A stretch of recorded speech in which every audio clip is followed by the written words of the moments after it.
profiting from property investing can be turned into a science if you know what data to use and how to use it. This is the episode 3 of our 4-part series where I walk you through the framework I created with Arjun Paliwal, the founder of InvestorKit, that we've never shared with anyone before.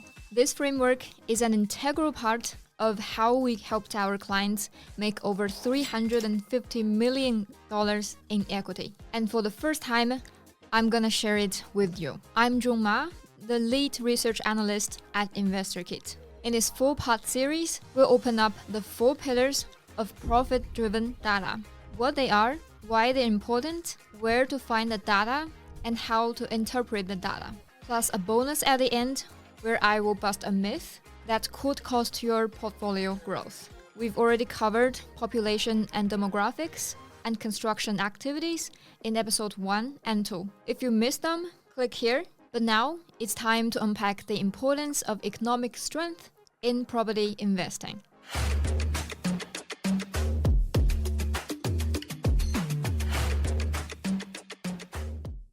So today we're going to talk about the 3rd pillar, which is economic strength. When we think of economic strength, the first thing coming to our mind might be GDP or GDP growth. That is perfect. GDP stands for Gross Domestic Product. And sometimes you might hear GSP or GRP, which stand for Gross State Product and Gross Regional Product. They are basically the same thing. They're just GDP, but on a state level or on a regional level or city level. And besides GDP growth, what we also want to look at is the overall health of an economy and the job market. By overall health of an economy, I'm talking about the industry structure. What we don't want to see is an economy is heavily reliant on a single industry.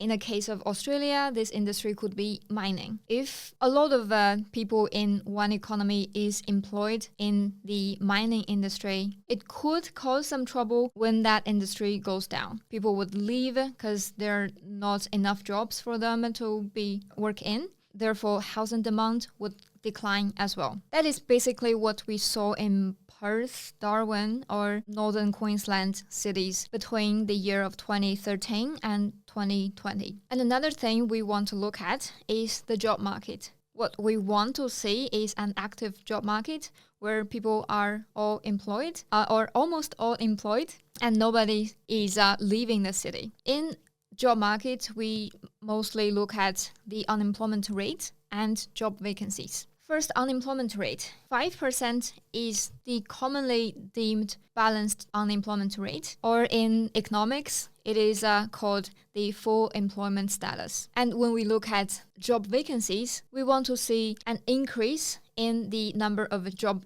opportunities so that the region is actually attracting people to move here and boost the economy. So GDP growth, unemployment rate, and job vacancies are something we want to look at when we examine the economic strength of a region. So now let's talk about why economic strength is important for the housing market. In this why part, we'll talk about 2 aspects. One is why industry in structure is important to look at, and the other part is why the job market is important to look at. Industry structure. As we said before, we don't want to see any industry heavily reliant on any single industries. This is because if every industry is going well, the housing market would be thriving. However, if something happens to that single big industry that is the pillar of this economy, the housing demand would be dramatically going down. So now let's start with the why. In this why part, we look at 2 things: the importance of industry structure and the importance of an active job market. In industry structure, as we said before, we don't want to see any economy heavily reliant on a single industry. This is because when everything goes well, every industry is thriving, there's no problem with the housing market. It could be going really well. However, if something happens to that pillar industry of this economy, housing demand would be declining dramatically, and that may destroy the whole housing market. And I will explain this more in detail with the Darwin example later.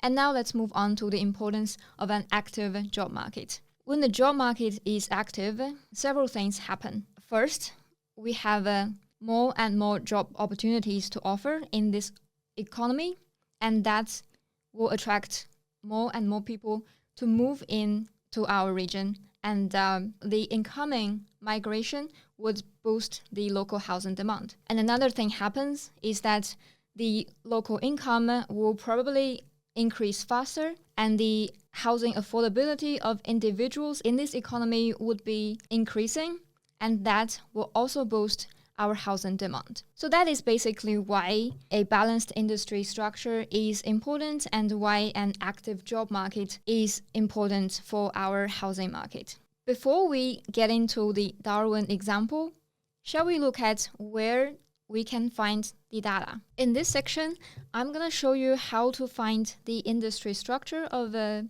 certain city and the unemployment rates on greater capital city level or state level, all the way down to LGA level. Let's start with the industry structure. Where you can go is two websites. One is called id.com, which means informeddecision.com, and the other is Remplan.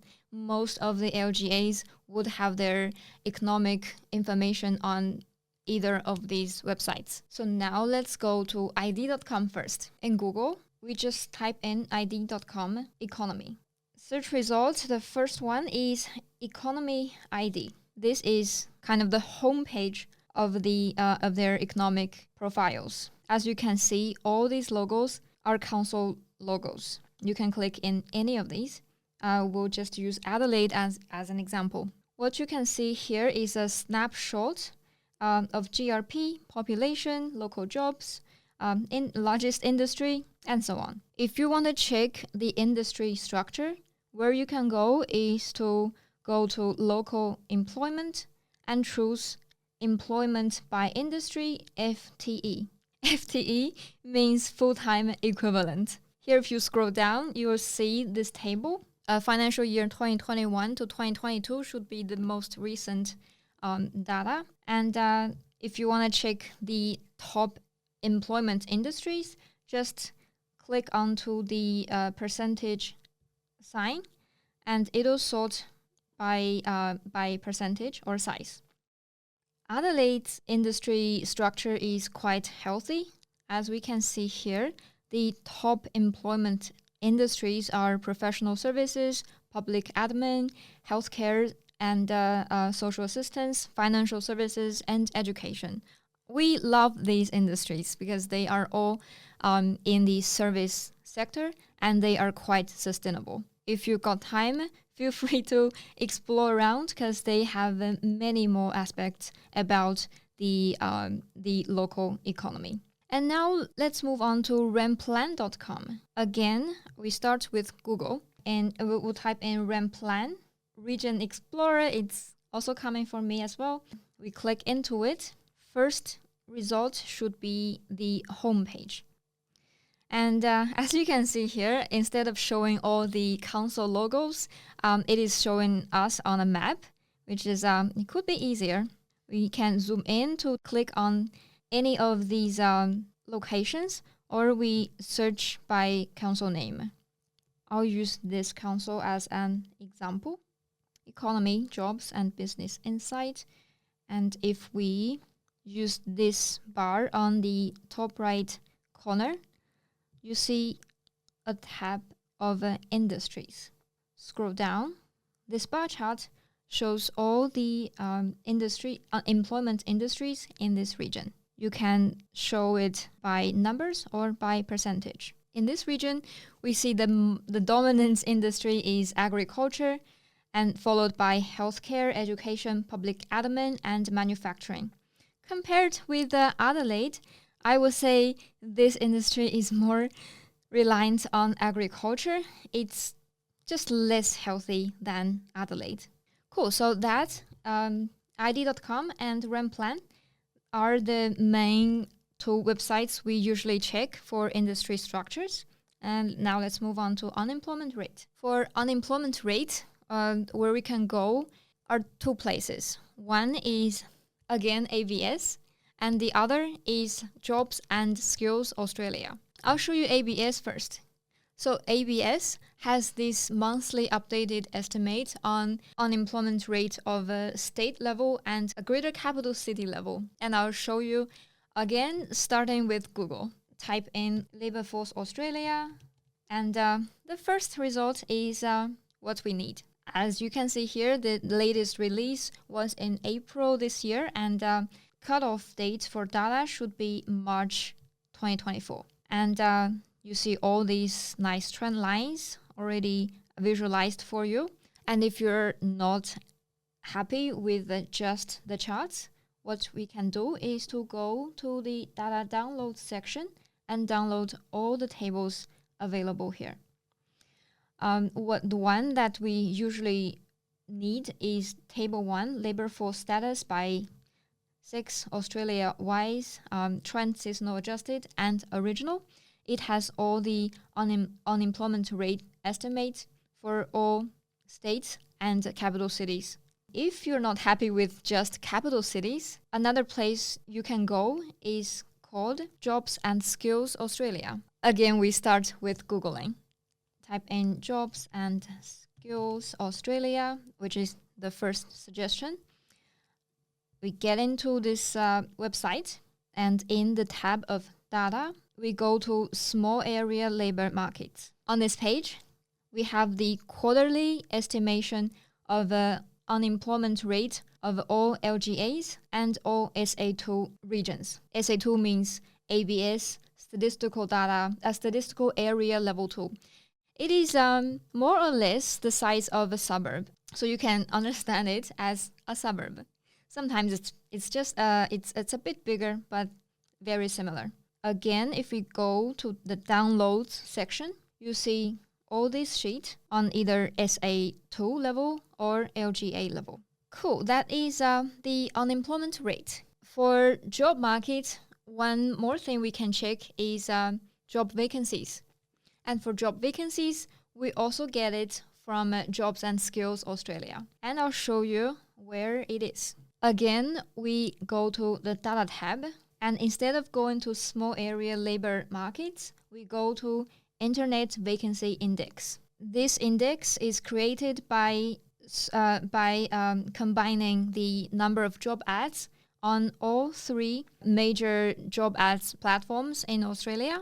And because now that almost all the job ads are posted online, the number of job ads would reflect job vacancies quite well. If we want to download data, we again go to the downloads section, data downloads, and you see all these sheets available to download, all for free. Now that we've got all the data available at hand, how about we talk about how to use them? First thing, we talk about industry structure or the overall health of the economy. In the industry structure, we don't actually need to look at all the industries. What we usually do is to pick the top 5 or 6 employment industries, because altogether they should be representing more than half of the jobs in this economy.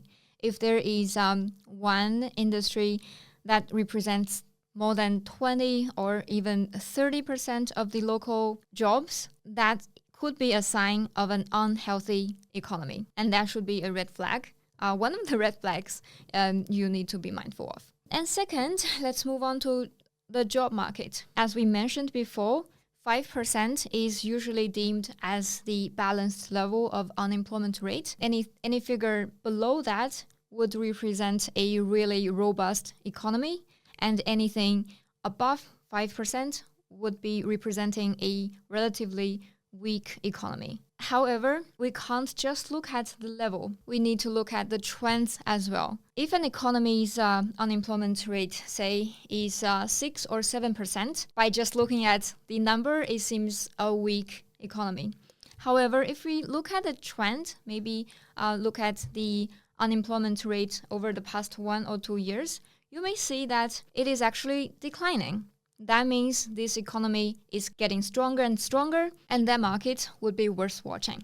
So now we've got the data and we know how to use the data. Finally, we're going to look at the Darwin example, how the economy's strength is going to affect the housing market. So in Darwin, back in 2013, can you imagine that Darwin's house price at that time was the second highest across all capital cities? It's just under Sydney's and above every strong capitals you can think of, like Melbourne, Brisbane, or even Perth. And that was because Darwin was heavily reliant on the resource industry at the time, and 2012-2013 was at the peak of the resource boom. However, after 2013, the resource boom started to slow down and eventually went to an end. Following that end of the mining boom, the local economy declined dramatically because people were leaving as they didn't have that many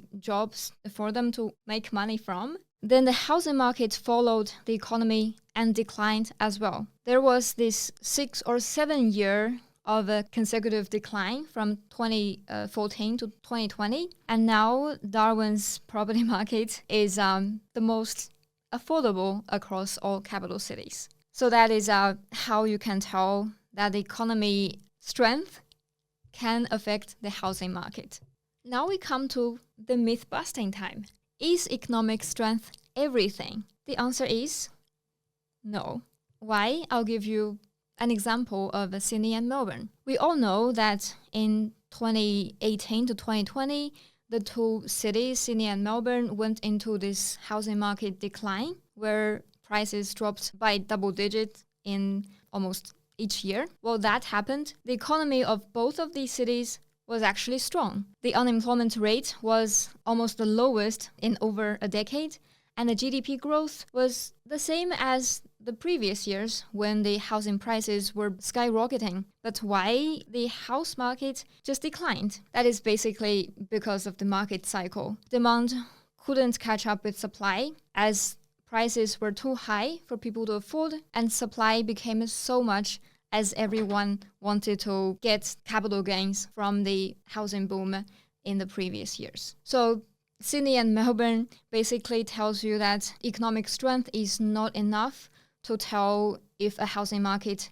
is going to boom or not. You need to check housing demand and supply as well as other influencers of the housing market. So to summarize, we started with the what. For economic strength, we usually look at GDP, the overall health of the economy, the activity of job markets, and more. And then we moved on to why they are important. A healthy industry structure would help the housing market to sustain, and an active job market would help the housing demand to stay high. Then from why we moved to where to get data, remember ID.com, Remplan, ABS, and Jobs and Skills Australia. And then we talked about Darwin's experience to show you that a healthy economy and a strong economy is really important for the housing market. And in the end, we busted this myth that economic strength is not everything for the housing market. We need to check housing demand, supply, as well as all the other influencers of the market. That's episode 3 covering economic strength. Join me next week as we discuss the fourth and final pillar, affordability. If you're listening on iTunes or Spotify, hit that follow button so you don't miss any episode. And you're watching us on YouTube, make sure to click subscribe. I'm Junge Ma, lead research analyst at InvestorKit. See you next week.